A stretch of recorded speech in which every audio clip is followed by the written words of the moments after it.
Hi friends, good morning. Today we are going to discuss another session of complex analysis, that is entire and meromorphic function. Okay, before coming to this, we can define what is singularity of a complex function. Okay, the singularity means it is the point at which the complex function blows up. Okay, blows up means it become invalid or it become infinity. For example, suppose you have a complex function f of z is equal to 1 by z minus a. Suppose at z is equal to a.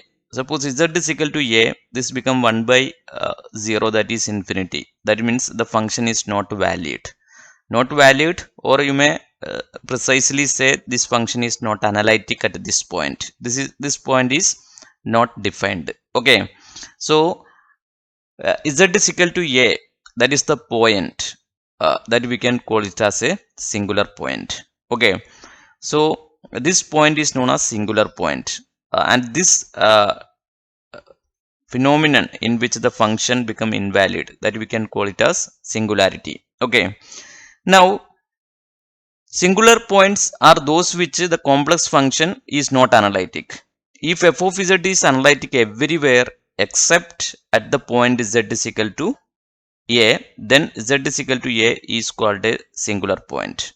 Okay, suppose the function valued everywhere other than at z is equal to a, and this z is equal to a point we can call it as a singular point.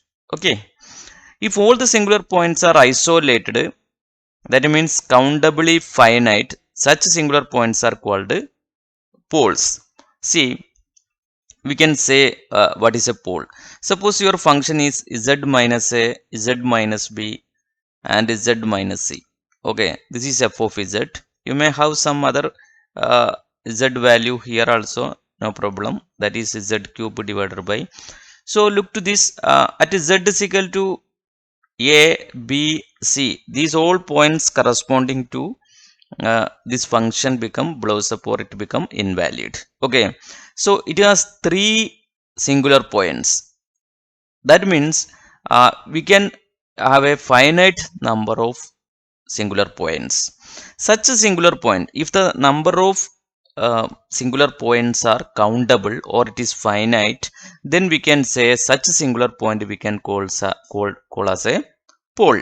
Okay, so that is a pole, a singular point at which that is we have finite number of singular points, that we can call it as a pole, right?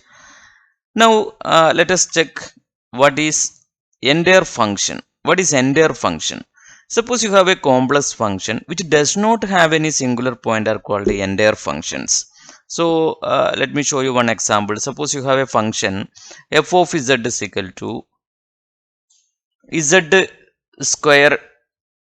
Okay, f of z is equal to z square plus z square by 2 factorial plus z cube by 3 factorial. Okay, so some series like this. So in denominator we have no z terms here.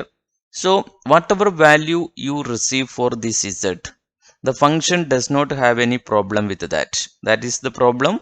The function never be uh, blows up or it become infinity. Such function, so it has no singular points. Okay, the variable z is only along the numerator. It has the this function is always analytic. That means this function is never blows up at a particular point. Such function we can call it as entire function, right? Entire function.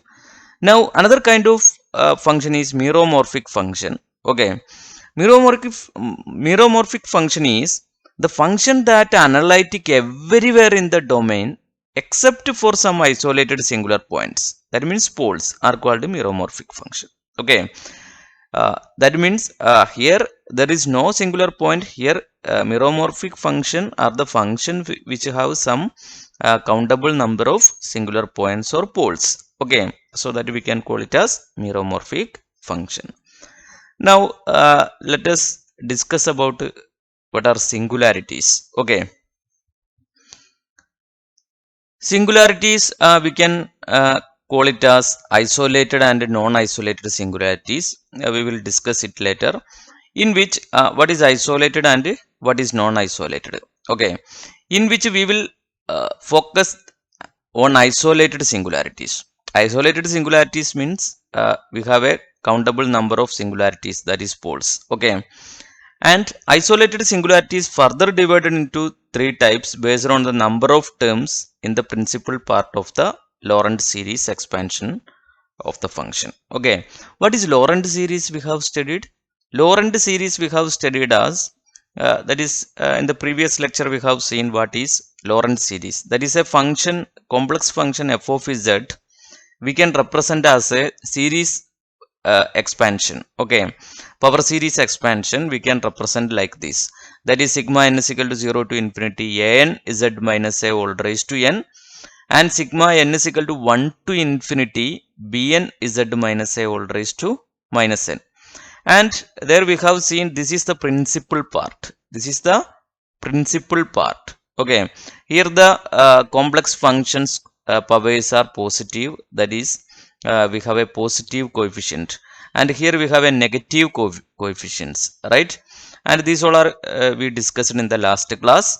Okay, I am recommending to watch those videos before coming to this. Okay, now let us expand this. Okay, suppose you have the function like this. This function we can represent as, suppose here I am giving first n is equal to 0, then a0 z minus a0 z minus a whole raised to 0, that is a0, plus the second we can put n is equal to 1, that is a1 z minus a, again put n is equal to 2, that is z minus a2 z minus a whole square, and a3 z minus a whole cube, etc.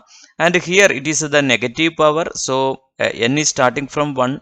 Okay, so b1 into n is 1 means that is 1 by z minus a, plus b2 into 1 by z minus a whole square, plus b3 into 1 by z minus a whole cube, etc.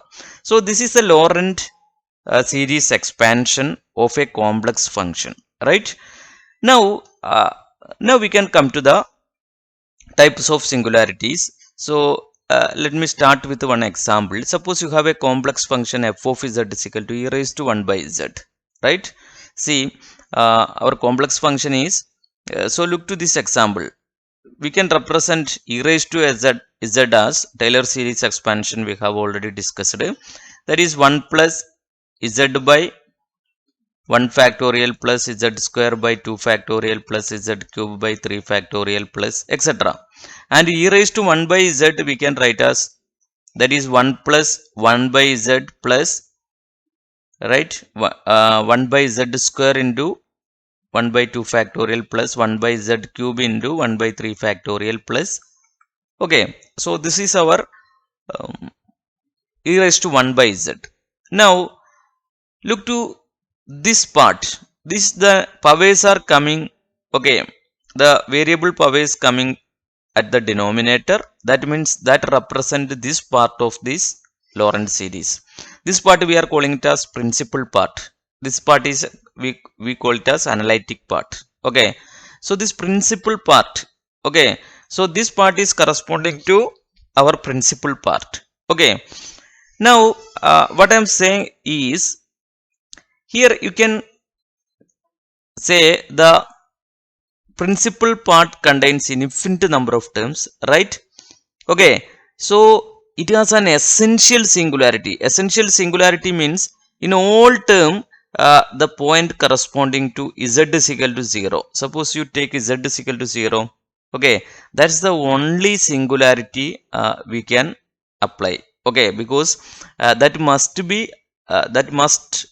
we must apply there to make the function blows up. Okay, such kind of singularity we can call it as essential singularity, right? Essential singularity. Okay, so that means all terms we have the singular points. In all terms we have the singularity at z is equal to 0, because all the term will cancel, that become invalid at a particular point z is equal to 0. Such a singularity we can call it as essential singularity. Okay, so this is correspond to essential singularity. And let me check to let us go to this e raised to z. Okay, here all the variable, okay, z, that all comes in the numerator, right? So here we have no singular point at all. Okay, there is no value in which the function blows up. Okay, so it is valid everywhere in the complex function. So we have no point where the function is not analytic or where the function is not valid. Okay, so this kind of singularity we can call it as removable singularity. Okay, removable singularity means singularity does not exist. Okay, and this kind in every term we have there is a singularity. Okay, in all terms in the power series expansion we have the singularity that is called essential singularity. And here we can say in all terms we have there is no singular points.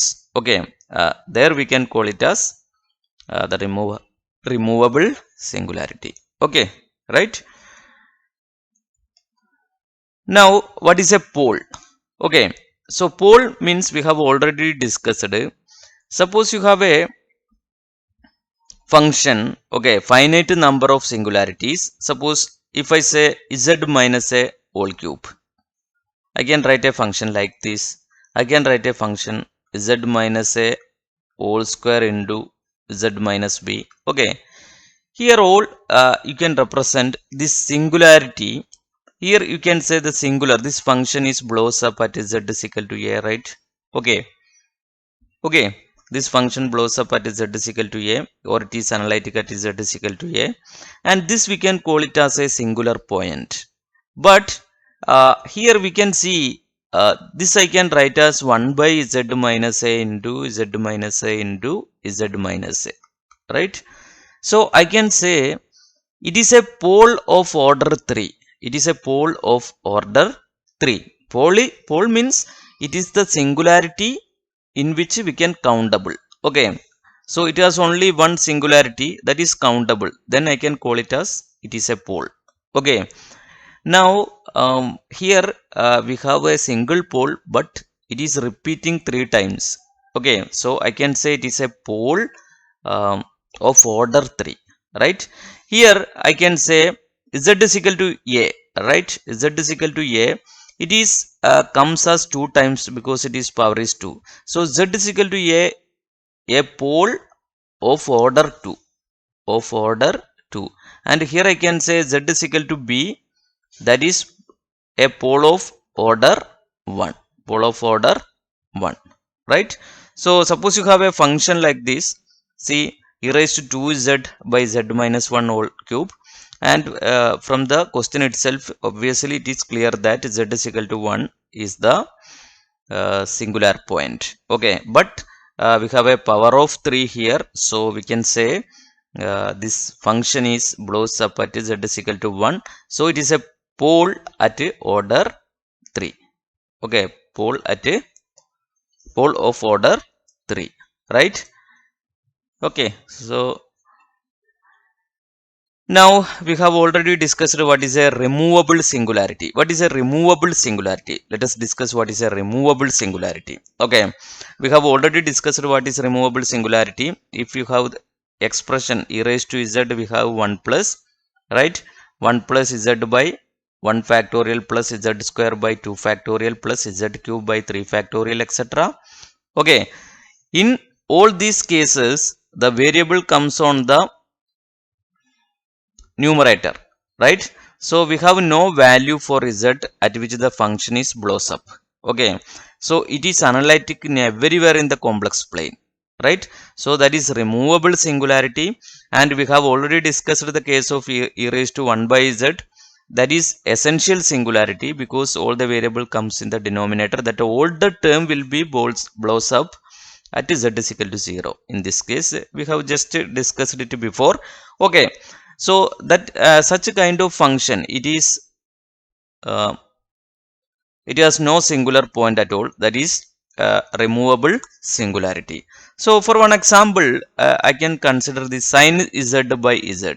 Okay, that is 1 by z into, we know that sin z we can represent using Taylor series expansion, right? We can write sin z as z minus z cube by 3 factorial plus z raised to 5 by 5 factorial minus z raised to 7 by 7 factorial plus etc. Right? Now if I am multiplying this, I can write 1 minus z square by 3 factorial, right?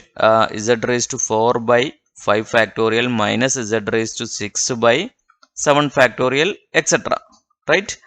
So if you look to this expression, you can say the variable comes only in the numerator. So we can say this function is valid everywhere. There is no point at which the function is blows up. Okay.